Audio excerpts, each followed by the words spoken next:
최고의 삶을 살아가는데 우리가 영적 세계를 이해하고 특별히 지난주는 사람이 어떤 존재이고 하나님이 어떤 분이신지 우리의 한계 앞에서 그 한계 넘어 역사하시는 하나님을 붙드는 삶, 그 삶이 하나님과 동행하게 되고 우리가 꿈꾸는 최고의 삶을 살게 되는 것을 나누었어요. 오늘은 우리의 정체성을 회복하는 겁니다. 그런데 제가 잃어버린 정체성이라고 말씀드렸어요. 이 잃어버렸다고 하는 것은 우리가 예수 그리스도로 말미암아 갖게 된 내가 누구인지에 대한 정체성을 어느 순간 우리는 다 잃어버린 거예요. 그런데 그 잃어버린 정체성이 회복되어져야만 우리가 하나님과 동행하는 삶도 가능하고 더 나아가서 하나님과 함께하는 최고의 삶을 살아갈 수 있다 하는 것입니다. 오늘 특별히 두 본문을 통해서 그 말씀을 집중적으로 좀 나누려고 하는데요. 이사야 40장 31절입니다. 같이 읽겠습니다. 시작. 오직 여호와를 앙망하는 자는 새 힘을 얻으리니 독수리가 날개치며 올라감 같을 것이요 다른 박질하여도 곤비하지 아니하겠고 걸어가도 피곤하지 아니하리로다. 아멘. 한 말씀 더 봅니다. 베드로전서 2장 9절과 10절의 말씀입니다. 같이 읽습니다. 시작. 그러나 너희는 택하신 족속이요 왕 같은 제사장들이요 거룩한 나라요 그의 소유가 된 백성이니 이는 너희를 어두운 데서 불러내어 그의 기이한 빛에 들어가게 하신 이의 아름다운 덕을 선포하게 하려 하심이라. 너희가 전에는 백성이 아니더니 이제는 하나님의 백성이요. 아멘. 성경은 우리가 독수리 같은 존재다 이렇게 이야기해요. 그런데 우리는 독수리가 아니라 닭처럼 살아가고 있는 건 아닐까? 제임스 에그레이가 쓴 날고 싶지 않은 독수리라는 그림책이 있습니다. 저는 이 그림책 아마 앞으로도 우리 자녀들에게 반복해서 제가 설교하지 않을까 그런 생각도 하게 됩니다만은 아프리카의 그 현실 앞에서 이 책이 주는 의미는 굉장히 도전적이고 강력했습니다. 내용은 이렇습니다. 산속에서 어느 농부가 알을 하나 발견했습니다. 독수리 알인데요. 이 농부는 그냥 닭장 속에다가 그 알을 넣어 놓았습니다. 그리고 그 알에서 깨어난 독수리는 닭들과 함께 자랍니다. 닭이 먹는 것을 먹고 닭처럼 걷고 닭처럼 땅만 바라보면서 그렇게 살아갑니다. 어느 날 지나가던 사냥꾼이 보니까 이건 용납 없는 독수리예요. 그래서 농부에게 허락을 얻고 이 독수리를 푸른 창공으로 날려보내기 위해서 노력합니다. 그런데 독수리는 푸득푸득 하더니 다시 땅으로 내려와서 닭처럼 살아가는 겁니다. 날개가 있는데도 날지 못하는 독수리입니다. 왜 그럴까요? 왜 독수리인데 왜 닭처럼 살아가고 날지 못하는 걸까요? 그건 한마디로 자신이 누구인지를 모르기 때문이에요. 내가 독수리라는 사실을 알지 못하고 나는 닭과 같은 존재라고 생각하기 때문인 거죠. 오늘 우리 중에도 이런 분들이 있습니다. 분명히 하나님의 자녀인데 세상이 눈치 속에 살아가는 거예요. 세상 앞에 기죽어서 살아가는 거예요. 그도 그럴 것이 세상이 요구하는 건 뭡니까? 성적, 외모, 직장, 여러 가지 많은 것들이 우리 앞에 주렁주렁 놓여 있는데 그러한 것들을 얻기 위해서 그 눈치 속에 살아가는 거예요. 우리는 왕 같은 제사장인데 예수님께서는 우리로 하여금 하나님의 자녀로 왕 같은 제사장으로 하나님의 사명을 맡은 자로 살아가도록 자신의 생명을 내어주시고 우리를 하나님의 자녀 삼아 주셨는데 우리는 늘 승리자가 아니라 패배자처럼 움츠러들어요. 세상이 너희를 이기지 못하리라 분명히 우리에게 말씀하심에도 불구하고 우리는 세상 가운데서 패배자처럼 살아갑니다. 더군다나 우리는 하늘의 사명을 붙잡고 살아가야 되는데 땅의 논리만 따라가는, 무엇을 먹을까, 무엇을 입을까, 무엇을 마실까, 어떻게 살까, 어떻게 하면 좀 더 즐겁게, 어떻게 하면 좀 더 행복하게, 어쩌면 좀 더 안전하게, 어쩌면 좀 더 편안하게 살아갈 수 있을까, 그 땅의 논리만 집중합니다. 그러니 계속해서 그 삶을 위해서 계산기를 두드립니다. 거기에 신앙이 역사할 여지가 없는 거죠. 한마디로 우리는 독수리인데, 왕의 자녀인데 닭처럼 죄송하지만 거지같이 살아갑니다. 세상이 던져주는 동전 몇 푼에 우리는 천국으로 올라갔다가 지옥으로 떨어졌다가 그거 없이는 못 살 것처럼 그렇게 우리는 살아가는 존재가 되어버렸습니다. 그런데 오늘 성경은 우리에게 말씀하십니다. 너는 그렇게 살 존재가 아니다. 나는 너를 독수리 같은 존재로 창조했다.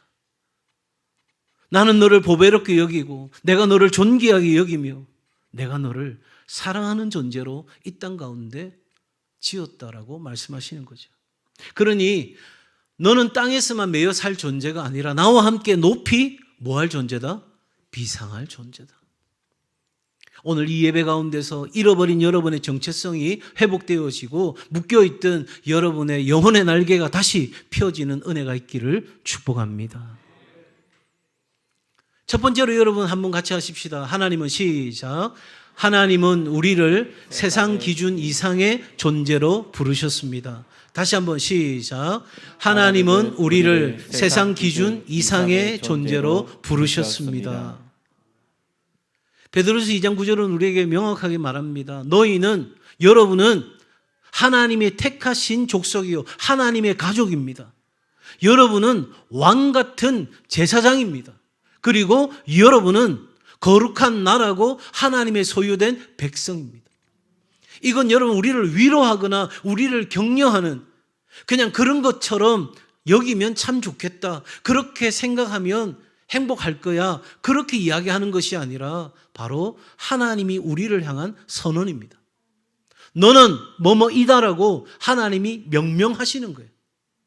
같이 한번 이 말씀 읽을까요? 여러분에게 너희는 이렇게 하지 마시고 나는 이렇게 바꾸어서 같이 읽겠습니다. 시작. 나는 택하신 족속이요 왕같은 제사장이요 거룩한 나라요 그의 소유가 된 백성입니다. 아멘. 여러분, 세상과 복음은 가치를 어디에 두느냐에 따라 완전히 다른 거죠. 세상은 내가 가진 것, 사람들의 판단이 나의 가치인 거예요. 그러니 우리는 계속해서 사람들이 나한테 뭐라고 하나 여기에 우리가 마음이 가 있죠. 사람들이 내 인생을 보고 성공했는가 실패했는가 판단할 거기에 우리가 목을 맵니다. 또 내가 얼마나 가졌는가, 목사님 아무리 그래도 돈이 있어야 사람 노릇합니다. 그러니 내가 한 푼이라도 더 벌어서 한 푼이라도 더 가져야 지금도 행복하고 나중에 어려운 일도 대비하고 그렇게 살아가는 것 타당한 거 아닙니까? 어느 학교를 다니냐, 어느 직장에 다니고 있느냐, 어떤 집안이냐, 그래서 사람들에게 얼마나 인정받고 사느냐, 이것이 나의 가치를 결정한다 생각하는 거예요. 그러니 우리는 사람들에게 묶입니다. 환경에 묶입니다. 우리 앞에 펼쳐놓은 여러 가지들, 많은 것들이 우리로 하여금 주눅들게 만드는 거죠. 그런데 성경은 우리에게 이렇게 말합니다. 우리를 창조하신 하나님이 우리의 가치를 결정하신다 하는 거예요. 우리는 실패할 수 있습니다. 넘어질 수 있습니다. 망할 수 있습니다. 그러나 내 실수, 내 실패보다 우리는 훨씬 더 큰 존재입니다. 상처받고 그 상처 속에, 계속해서 상처를 곱씹으며 아파하고 힘든 상황을 살아갈 수 있습니다. 그러나 그 상처보다 우리는 더 큰 존재고요. 우리의 상황과 환경이 도저히 내 한계로서는 견딜 수 없는 형편이라 할지라도 우리는 그보다 더 큰 존재입니다. 내가 그렇게 더 큰 존재라고 생각하고 마음 먹는다고 달라지는 것이 아니라 실패와 상처와 환경과 그 모든 것 안고 우리 주님이 십자가에 달려 죽으시고 우리에게 부활의 영광으로 나아갈 수 있는 복음을, 은혜를 우리 가운데 주셨기에 그 예수 그리스도로 말미암아 그리스도 안에 있고 그리스도와 함께하고 그리스도를 위해 살아가는 삶이 되어진 때 우리는 더 큰 존재로 쓰임받는 인생이 되는 줄로 믿습니다. 우리는 하나님의 소유된 백성이에요. 세상에 묶여 살아가는 존재가 아니라 하나님의 소유거예요. 나는 누구 거라고요? 하나님 거예요. 옆에 분들과 한번 격려하면서 축복의 말로 인사를 전합니다. 당신은 하나님의 것입니다. 한 번 더 합니다. 하나님이 당신을 책임지십니다. 그러니 여러분, 우리를 정의하는 세상의 사람들의 이야기 거부할 수 있어야 돼요. 우리를 정의하시는 분, 내가 누구라고 말씀하시는 분은 오직 하나님 한 분입니다. 그리고 그 하나님 한 분은 우리에게 너는 보배로운 존재고 가치 있는 존재고 나는 너를 사랑하는 존재고 내가 너를 잊지 않고 포기치 않고 끝까지 사랑하고 내가 너와 함께하고 내가 너를 위해 일하는 그런 인생이라고 우리에게 말씀하시는 거예요. 가난한 청년이 낡은 바이올린을 발견했습니다. 그냥 중고 바이올린 별로 값어치 없는 것 같아서 그냥 방 한 구석에 처박아 두었습니다. 어느 날 집에 방문한 그 바이올린의 전문가가 그 바이올린을 한번 보더니 깜짝 놀랍니다. 왜냐하면 그건 평범한 악기가 아니라 엄청난 가치를 지닌 명품인 거예요. 여러분, 우리는 어떤 삶의 자리에서 일어서고 싶어요. 그런데 못 일어서는 이유는 능력이 없기 때문이 아니에요. 내가 돈만 있어 보세요. 내가 얼마든지 그렇게 하죠. 내가 그 직장에만 들어가면 내가 얼마든지 그렇게 하죠. 내 상황이 바뀌어지면 나도 그렇게 살고 싶습니다. 아니요, 여러분. 능력이나 지식이나 정보나 경험이 없어서 우리가 못 일어서는 것이 아니라 하나님 안에서 내가 누구인지를 잊어버렸기 때문이에요. 내가 얼마나 가치 있는 바이올린인지 알지 못하기 때문에 우리는 우리의 삶을 존중히 여기지도 않을 뿐만 아니라 우리가 살아갈 미래에 대해서 우리는 계속해서 불안하고 염려하고 근심하고 걱정하고 두려워하며 우리는 그렇게 살아갑니다.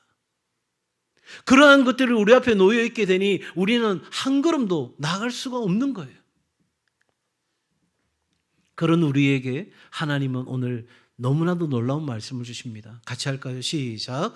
하나님을 앙망하는 자에게 새 힘이 임합니다. 다시 시작. 하나님을 앙망하는 자에게 새 힘이 임합니다.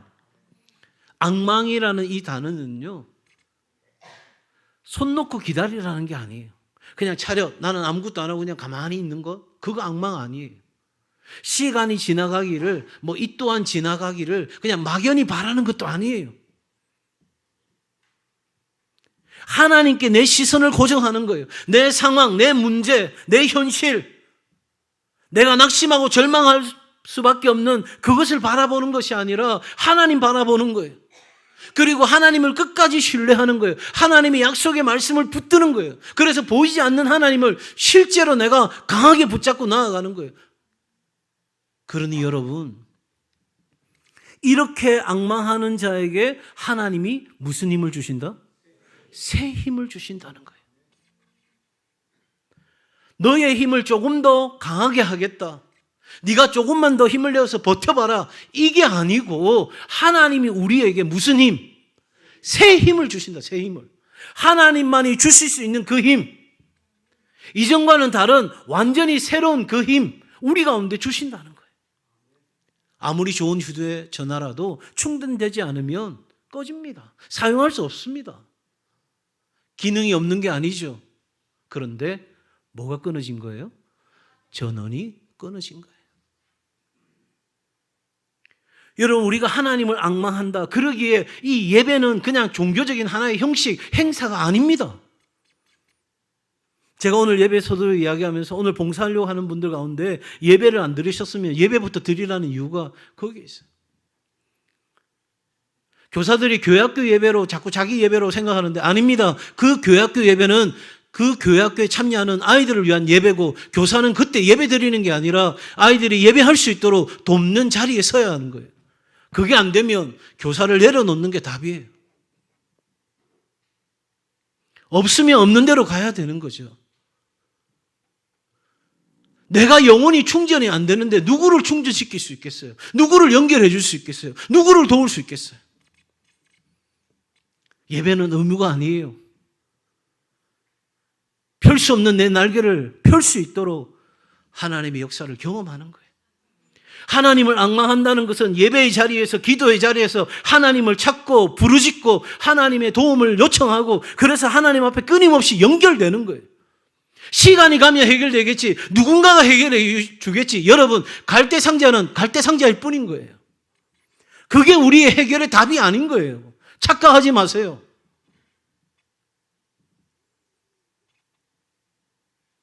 여러분, 하나님은 여러분에게 새 힘을 주실 준비가 되어 계셔요. 여러분이 앙망하면, 여호와를 앙망하면, 그것도 오직 여호와를, 사람도 앙망하고 이런저런 것도 바라보고, 그게 아니고 오직 하나님 한 분밖에는 답이 없어서 그 하나님 한 분 앞에 나는 엎드립니다. 그 하나님 한 분만을 찾습니다. 하나님 나를 살려달라고 그렇게 앙망하는 자에게 하나님은 어제의 힘이 아니고, 조금 더 견딜 수 있는 힘이 아니고 새 힘을 우리에게 주십니다. 여러분, 엘리야, 노동나무 아래에 지친 선지자, 갈멜산의 엄청난 승리를 맛봤던 그가 하룻밤 만에 쓰러집니다. 그도 쓰러지는데 우리는 당연한 것 아니겠어요? 그런데 하나님은 정지하지 않으시고 먼저 먹이시고 쉬게 하시고 그 다음 말씀하셨습니다. 여러분, 우리가 꿈꾸는 삶은 폭풍이 없는 삶이 아니에요. 독수리는 폭풍을 피하지 않고 그 폭풍 가운데서 상승기류를 타고 올라가는 거예요. 여는 맞바람에 더 높이 오르는 거예요. 역풍이 비상의 조건이 됩니다. 나의 한계, 갈대상자라는 그 한계, 바로의 딸 공주가 내 상자를 붙드는 그 한계, 그런데 거기에 나는 절망하고 낙심하고 역바람이 불고 폭풍과 치는 그 상황에서 우리는 끝났다라고 말할 때 하나님이 개입하고 들어오시면 우리는 그 상황 가운데서도 다시 날아오르게 되는 인생인 줄로 믿습니다. 시련이 끝이라고 생각했는데 하나님의 손에 붙들리면 더 높이 비상하는 통로가 되는 것, 이것이 성도의, 믿는 자의 은혜인 거예요. 믿음은 문제없는 상태가 아니라 문제 한가운데서도 누구를? 하나님을 바라보는 능력입니다. 세 번째, 같이 할까요? 시작. 복음은 우리를 어둠에서 빛으로, 가치 없는 인생에서 사명의 인생으로 옮깁니다. 복음은 한마디로 존재의 이동이에요. 신분의 변화예요. 어둠에서 어디로? 빛으로. 절망에서 소망으로. 죄에서 은혜로. 거지 같은 인생에서 아들의 신분으로. 패배의식에서 사명의 자리로. 이것이 가능한 것이 바로 복음인 거예요. 내 힘, 내 지식, 내가 가진 것, 그것 가지고는 존재 이동이 될 수가 없어요. 아무리 돈을 많이 가져도 어둠에서는 어둠으로 끝나는 거예요. 절망은 해결되는 것 같아도 절망으로 끝이 납니다. 거지 같은 인생, 여러분, 그날따라 누군가가 100만 원 던져줬어요. 누군가가 1000만 원 수표 던져줬어요. 여러분, 그거 가지고 해결될 것 같습니까? 아니요. 그거 다 사용하고 나면 다시 어디로 돌아가요? 거지의 자리로 돌아가는 거예요. 세상의 것은 그럴 수밖에 없어요. 그래서 목마르다고 짠물을 먹으면 더 목마른 거예요. 그런데 거기에 복음이 들어오면, 예수 그리스도 십자가 부활이 들어오면 그 복음을 믿는, 내가 받아들이는, 영접하는 자, 곧 그 이름을 믿는 자들에게는 하나님의 자녀로서의 존재 이동이 일어나는데 빛으로, 소망으로, 은혜로, 아들의 신분으로, 왕의 자녀로, 사명의 자리로 나아가는 역사가 우리 가운데 일어나는 줄 믿습니다. 여러분 안에 이 빛과 소망과 은혜와 우리의 신분과 우리의 사명이 선명하지 않다면 여러분, 뭐가 선명하지 않는 거예요? 여러분에게 복음이 선명하지 않는 거예요. 여러분에게 예수 그리스도가 나의 구주가 되시고 주인이 되신다는 것이 선명하지 않기 때문에 여전히 우리는 이 어둠과 빛 어느 쯤에서 있을 수 있어요. 그것만큼 불쌍한 인생이 없어요. 너희가 전에는 백성이 아니었어요. 하나님의 소유가 아니었어요. 그런데 이제는 예수 그리스도를 믿으면, 예수 그리스도를 나의 구주로 나의 주인으로 믿고 받아들이면 이제는 나는 누구라고요? 하나님의 백성입니다. 하나님의 백성은 왕이 책임지십니다. 우리가 잘 아는 당자의 비유. 아들은 이렇게 생각합니다.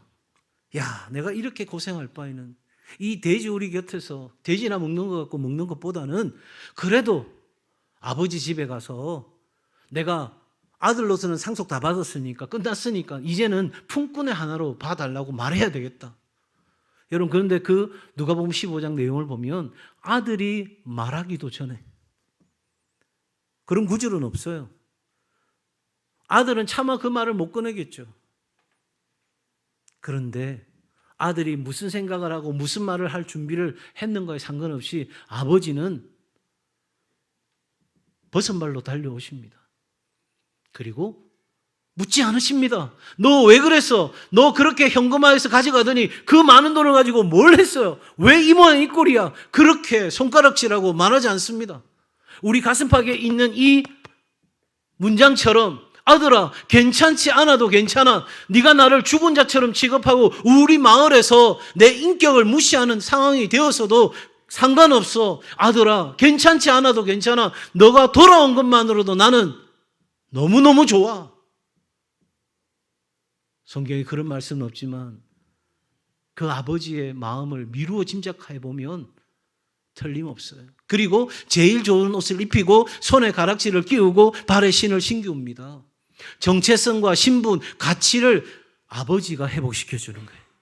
내가 돌아가서 회복된 게 아니고 나는 그냥 이기적인 생각, 내 얄팍한 생각 가지고 그냥 이제는 정당하게 내가 종으로서 일하고 종으로서 대접받으면 그건 뭐 잘못이야. 이제 아들 생각 안 해도 괜찮아. 아버지가 무슨 생각을 하고 살았는지, 아버지의 마음이 어땠는지 이 못난 아들은 아무 생각이 없어요. 오직 뭐만 바라봐요. 내가 살 길, 내가 살 수 있는 방법, 그것만 계속해서 생각한 거예요. 그런데 아버지는 아들이 나간 뒤에 그때부터 지금까지 누구만 생각했어요?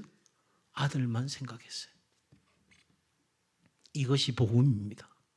이것이 우리가 붙든 복음입니다. 이것이 우리가 만나야 될 복음입니다. 마지막 네 번째 같이 합니다. 시작. 잃어버린 정체성을 회복한 사람은 다시 날 수 있고 날기 시작합니다. 그렇습니다. 잃어버린 정체성을 회복하면 그 순간부터 진짜 인생이 시작되고 그 인생은 최고의 삶으로 우리를 이끌어가는 거예요. 목사님, 제가 얼마나 힘든 줄 아십니까? 아이고, 최고의 삶은 그냥 편안하게 살았으면 좋겠습니다. 여러분, 에덴 동산에서도 사단은 그렇게 속였습니다. 정녕 먹지 말라 하더냐? 하나님의 말씀을 의심하게 합니다. 하나님이 우리에게 부여해 준 정체성과 신분과 가치를 뒤흔듭니다. 예수님께 찾아온 마귀도 마찬가지였습니다. 오늘도 사단은 우리에게 계속해서 속삭입니다. 기억하십시오. 하나님은 우리의 회복될 정체성을 보고 부르신 거예요. 기드온, 사사 기드온은 숨어 있었습니다. 두려움에 사로잡혀 있었습니다. 초라한 모습이었습니다. 그런데 하나님 뭐라고 부르세요? 큰 용사라고 부르십니다. 나는 할 수 없어요. 나는 안 돼요. 나는 어려워요. 나는 그거는 상관없어요. 나는 내 하나 책임지기도 어려워요. 그런데 하나님은 그런 우리를 찾아오셔서 큰 용사라고 말씀하세요. 현재의 연약함 모르시는 거 아닙니다. 우리의 초라함 모르시는 것 아닙니다. 그런데 하나님 안에서 회복될, 그 복음 안에서 회복될 우리의 정체성과 신분과 가치를 보시고 말씀하시는 거예요. 왜? 하나님은 이미 일을 이루시는 고 성취하시는 분이시기에 우리를 향한 사랑 반드시 완성하시는 거예요. 그러니 우리를 무가치한 존재가 아니라 가치 있는 존재로 빚으시고 우리를 통해서 하나님의 역사를 이루십니다. 그러므로 우리는 절망할 자가 아닙니다. 낙심할 자가 아닙니다. 낙오자, 실패자가 아닙니다. 우리 하나님 말씀하십니다. 내 아들아 딸아 다시 날아오르라. 하나님, 나는 한 번도 날아올라 본 적이 없는 걸요. 그러면 지금부터다. 지금부터라도 네가 닭이 아니고 독수리라는 분명한 정체성을 가지고 한번 날개를 펴봐. 실패했다고? 나르는 거 실패했다고? 괜찮아. 다시 한번 펴봐. 다시 한번 펴고 다시 한번 더 펄럭이봐. 너는 날아오른다. 이제 다시 날개를 펴라고 우리 주님 말씀하십니다. 여러분, 혹시 닭장 안에 있는 독수리처럼 그렇게 닭과 함께 살고 있지 않았습니까? 우리의 현실 때문에, 우리의 상처 때문에, 끊임없는 비교의식 때문에, 열등감과 죄책감, 사람들의 시선 때문에. 하나님 말씀하십니다. 너는 거기에 갇혀 살 존재가 아니다. 세상에 갇혀 살 존재가 아니다. 세상이 던져주는 먹이 그거 몇 개 받아먹고 오늘은 왜 안 주나, 내일은 많이 줬네, 그것으로 만족하고 행복해할 존재가 아니다.